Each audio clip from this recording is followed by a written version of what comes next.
But the cool thing is this device was the first one where, if you look at the time period, hey, we need a calendar. Oh, and it would be really, really nice if we could send email back and forth. That's our staple. We can send email back and forth. It looks like a pager, but you can read your email and you can reply to it and it will send it. And what network did it use? Well, there was a data network back then that was underutilized because it was over a decade old by that time.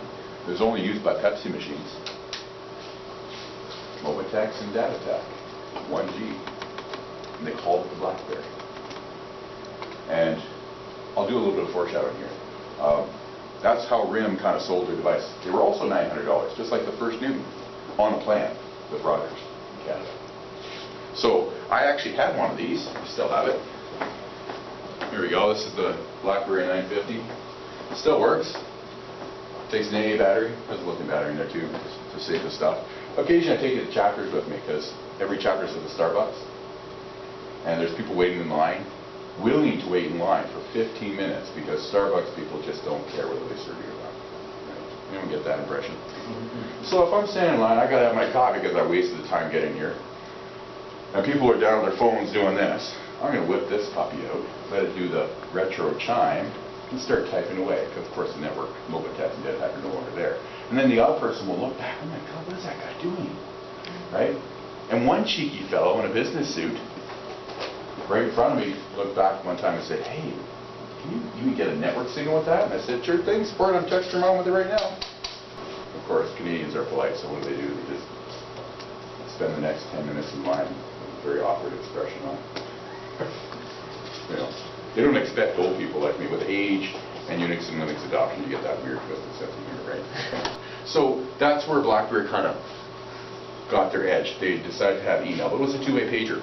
Who's seen Austin Powers, the 3 movies? Yeah, well, let's drag this to VLC. I'm a crazy man. You all read that. Lost me in the first act. It's all backwards. What's with that? So I'll make a prophecy from the jaws to the meeting. Give me an Escalade, a two-way briefing on eBay. Domino. Yeah. Two-way pager. Not a smartphone. Didn't even have a phone in it. It was just a two-way email device. So that's kind of important to see. We didn't really have anything worth talking about in the 90s, guys. Oh, I forgot that other key. There we go. And so the most common tools in the 90s, if you worked for a company, was probably some laptop. Didn't have to be an Apple, although they were like the best actually for doing productivity stuff. I had like a 386 laptop. And a cell phone, and hopefully you got a flip phone, because those are the coolest at the time. A flip phone was tiny, right? Not a brick. Who remembers that? You could open up a spreadsheet on a laptop after you plug it in. You know, yeah, they were luggable. But we didn't have, the bottom line is, even though we had those 5 devices before, we had PDAs, we had, you know, an early smartphone, IBM Simon, that nobody bought. We had the BlackBerry 1999, which was a corporate luxury. It was great, you could email on the run. If you're going to do an email properly, you're probably going to have a laptop and a cell phone if you're a CEO or a marketing person, right, or even a salesperson. Can you get email on your laptop? Obviously, yes. Everyone had dial-up. You plug into any phone line at any hotel, and voila, you just have the number for your company. Right, so that's where we were a decade and a half ago. That's not that long ago, guys. Now, in the early 2000s, something miraculous happened. It was a bad thing overall, a very good thing for actually BlackBerry, for RIM, right? Or the company formerly known as RIM. 9/11 happened. When all the cell towers went down in New York City, you got something like a couple million people with cell phones. New York City had the largest concentration of cell phones in the world at that time, competing for the few remaining towers that were functional on the outskirts of the city. Guess who gets a signal with GSM? Nobody. But you only have to compete with Pepsi machines for those Mobitex and Datatec towers in the edge of the city. Guess who gets a signal? Everybody. So by using that old 1G technology, the phone still worked during 9/11. They signed $1 million contracts every day for years afterwards. And all that research and development money, where'd it go? It went here. So we started to get smart. It's early 2000s when we coined the term smartphone. And what they did is they said, okay, the BlackBerry was cool, everyone loved it, we got to add color eventually, and we got to add a phone to it so you can talk. Now we have a smartphone. It's a phone.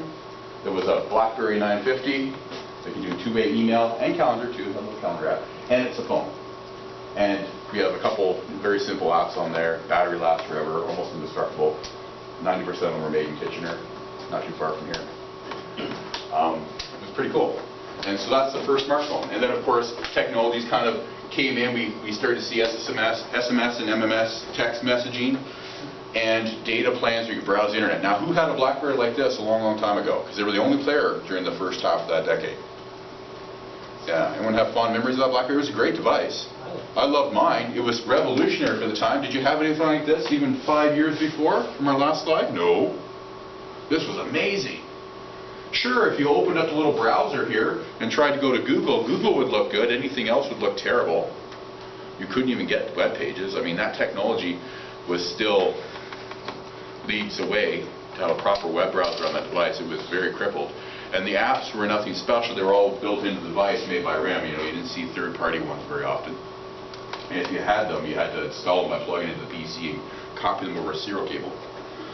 But what happened was, everyone had a BlackBerry. Oprah had a commercial, not a commercial, she had an episode where she gave away BlackBerries, the model after that, to everybody. It was a household term. Everyone needed to have a BlackBerry, and they started pushing the consumer space.